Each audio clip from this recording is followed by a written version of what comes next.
क्या आप कभी सोच सकते हैं कि कोई प्लेन एक विंग के साथ, एक ही पंख के साथ लैंड कर सकता है?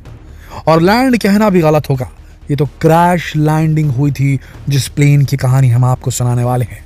और वो भी ऐसा क्रैश हुआ था कि वो प्लेन बुरी तरह से क्षतिग्रस्त हो गया था, पूरी तरीके से टूट चुका था, उसके टुकड़े हो गए थे और वो जमीन पर बुरी तरह से टुकड़ों में टूटकर बिखर गया था। लेकिन उसके बाद भी उसमें बैठे एक भी यात्री को खरोच भी नहीं आई थी। क्या आप ऐसा सोच सकते हैं?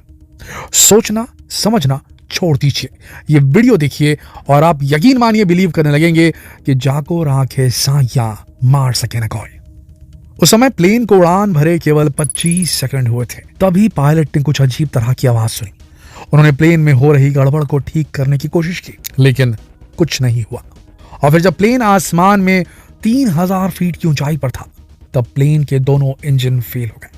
पहले लेफ्ट इंजन, बाईं साइड वाले इंजन ने काम करना बंद कर दिया और 2 सेकंड बाद ही दाईं साइड के इंजन ने काम करना बंद कर दिया। अब पायलट के पास एयरपोर्ट पर वापस लौटने के अलावा कोई दूसरा ऑप्शन नहीं था, लेकिन बिना इंजन को चालू किए एयरपोर्ट भी नहीं पहुंचा जा सकता था। ऐसे में पायलट ने काफी कोशिशें की, इंजन को चालू करने की मशक्कतें की, लेकिन कुछ नहीं हुआ। और फिर प्लेन क्रू ने डिसाइड किया कि क्यों ना प्लेन को पहले नीचे ले जाया जाए और फिर ऊपर उठाया जाए, शायद ऐसा करने से इंजन चालू हो जाए। लेकिन जल्द ही क्रू को एहसास हो गया कि आइडिया अभी कुछ काम नहीं आने वाला। प्लेन अब तेजी से नीचे की ओर जा रहा था और अब पूरी उम्मीद थी कि प्लेन क्रैश हो जाएगा। क्रू ने प्लेन की सलामती के लिए प्रार्थना करनी शुरू कर दी। तभी एक चमत्कार हुआ जिसकी किसी को उम्मीद नहीं थी। क्या था यह चमत्कार? जानते हैं। सबसे पहले प्लेन की उड़ान से पहले की कहानी भी जान लेते हैं। सुबह फ्लाइट की उड़ान भरने से पहले सारे प्रोसीजर्स को अच्छी तरह फॉलो किया गया। प्लेन के पायलट काफी अनुभवी थे, उनके पास 8000 घंटों की उड़ान का अनुभव था। उनके साथ जो को पायलट थे, उनके पास भी 3000 घंटों की उड़ान का अनुभव था। यानी कि प्लेन की कमान काफी अनुभवी हाथों में थी, इसलिए उनसे गलती होने की कोई संभावना नहीं थी। और प्लेन भी कोई बहुत पुराना प्लेन नहीं था, यह मैकडॉनल्ड डगलस MD-81 था, जिसे डाना वाइकिंग भी कहा जाता है। इस प्लेन ने अपनी पहली उड़ान 16 मार्च 1991 को भरी थी और इस उड़ान भरते हुए केवल 9 महीने ही हुए थे। ये उस वक्त की बात है। उस दिन प्लेन में 122 यात्री और 7 क्रू मेंबर थे। स्कैंडिनेवियन एयरलाइंस की फ्लाइट 751 स्टॉकहोम स्वीडन में वार्सा पोलैंड के लिए उड़ान भर रही थी। प्लेन ने स्टॉकहोम से अपने निर्धारित समय 8:47 बजे सुबह से उड़ान भरी। यह प्लेन रात को ज्यूरिख से स्टॉकहोम लौट कर आया था। प्लेन ने पूरी रात बाहर ठंड में गुजारी थी। उस समय तापमान बहुत ज्यादा नीचे चला गया था, सब कुछ लगभग जमने सा लगा था। और सिचुएशन तब और ज्यादा खराब हो गई जब 6000 पाउंड फ्यूल जो कि विंग्स के पास वाले टैंक में मौजूद था, वो वहीं पड़े हुए जमने की हद तक ठंडा हो गया। ज्यूरिख से स्टॉकहोम तक की 1 घंटे 40 मिनट की उड़ान प्लेन ने -60 से -80 डिग्री के टेम्परेचर में तय की थी, इसलिए यह फ्यूल इतना ज्यादा ठंडा हो गया था। आधी रात के बाद लगभग 2 बजे एक फ्लाइट टेक्नीशियन एयरक्राफ्ट की जांच करने के लिए आता है। टेक्नीशियन देखता है कि फ्लाइट के लैंडिंग गियर पर कुछ बर्फ जमा हो गया है। प्लेन को चेक करने के लिए टेक्नीशियन ने लैंडिंग गियर पर जमा हुआ बर्फ और गंदगी साफ कर देता है। जब वो फ्लाइट को चेक करके जा रहा था, तब उसने प्लेन के विंग्स के ऊपर कुछ बर्फ जमी देखी। सुबह तक हालात और भी खराब हो चुकी थी, क्योंकि अब तक प्लेन के विंग्स के ऊपर आइस की लेयर जम चुकी थी, लेकिन ये लगभग इनविजिबल थी। प्लेन ने 8:30 बजे तड़के गेट को छोड़ दिया। प्लेन के डिपार्चर से 1 घंटे पहले प्लेन के मैकेनिक ने देखा कि विंग्स के अंदर की तरफ कुछ बर्फ जमा हो रही है। उसने चेक किया कि कहीं विंग्स के ऊपरी साइड पर तो बर्फ नहीं जमी हुई है। उसने विंग्स के ऊपर जाकर विंग को छुआ और चेक किया कि यहाँ बर्फ है कि नहीं, लेकिन वहां उस समय बर्फ का नाम और निशान नहीं था, केवल थोड़ी बहुत गंदगी थी।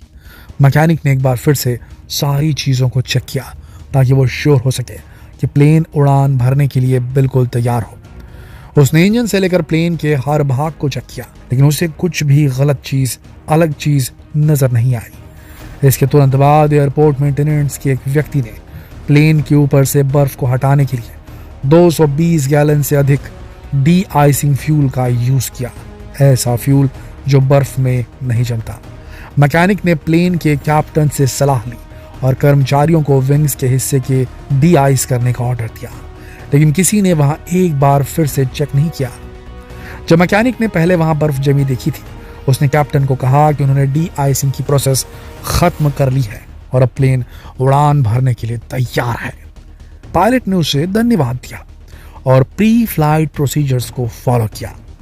प्लेन ने रनवे पर चलना शुरू कर दिया था। पायलट ने एंटी आई सिस्टम को स्विच ऑन कर दिया था और अभी तक सभी कुछ बिल्कुल ठीक ठाक था। कहीं भी कोई गलत बात नजर नहीं आ रही थी। लेकिन बाद में कुछ पैसेंजर्स ने बताया कि जब प्लेन टेक ऑफ कर रहा था तब उन्होंने विंग्स के ऊपर कुछ बर्फ फिसलती सी देखी। इन सब के बावजूद प्लेन ने स्टॉकहोम के लिए उड़ान भरना शुरू कर दिया। जब प्लेन हवा में 3000 फीट की ऊंचाई पर पहुंच गया तब बर्फ के सैकड़ों टुकड़े काफी तेजी से फिसलते हुए इंजन के फैन में जाने लगे और ब्लेड्स को जाम करने लगे। तब इस बीच केबिन में स्कैंडिनेवियाई एयरलाइंस के फ्लाइट कैप्टन पर्ल होमबर्ग को एहसास हुआ कि कहीं कुछ तो गड़बड़ है। उन्होंने फ्लाइट अटेंडेंट को इस बात की सूचना दी और कहा कि वो जाकर कॉकपिट में पायलट को इन्फॉर्म करे। पायलट ने इमरजेंसी चेकलिस्ट को चेक किया और ऑक्सिलरी पावर यूनिट को स्टार्ट करने का प्लान बनाया। ये प्लेन की टेल यानी पिछले साइड में एक छोटे से गैस टरबाइन होती है जो कि इमरजेंसी में प्लेन को पावर सप्लाई देती है। यह आइडिया कुछ हद तक काम तो आया, लेकिन ये प्लेन में मौजूद यात्रियों की सुरक्षा के लिए पर्याप्त नहीं था। जब प्लेन बादलों के ऊपर से गुजर रहा था तब पायलट को लगने लगा कि अब शायद वो वापस एयरपोर्ट नहीं पहुंच पाएंगे और ऐसे में इमरजेंसी लैंडिंग की एकमात्र उपाय है। केबिन क्रू ने पैसेंजर्स को लैंडिंग के लिए तैयार करवाना शुरू कर दिया।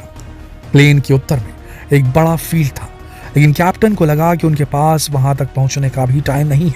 इसीलिए उन्होंने लैंडिंग के लिए प्लेन की दिशा में ही एक जंगल वाला एरिया चुना। यह एरिया स्वीडन के गोटुरा गांव से ज्यादा दूर नहीं था। प्लेन जमीन से केवल 1300 फीट की ऊंचाई पर था। असिस्टिंग कैप्टन ने फ्लैप को 183 फीट की ऊंचाई पर फैलाना शुरू किया। कैप्टन ने स्टॉकहोम कंट्रोल रूम को सूचना दी कि प्लेन क्रैश होने जा रहा है। 7 सेकंड बाद प्लेन कई पेड़ों से टकराता हुआ एक विंग के साथ नीचे आने लगा। उसका राइट विंग का एक बड़ा हिस्सा टूट गया। उस समय प्लेन की स्पीड 1139 मील प्रति घंटा थी दोस्तों।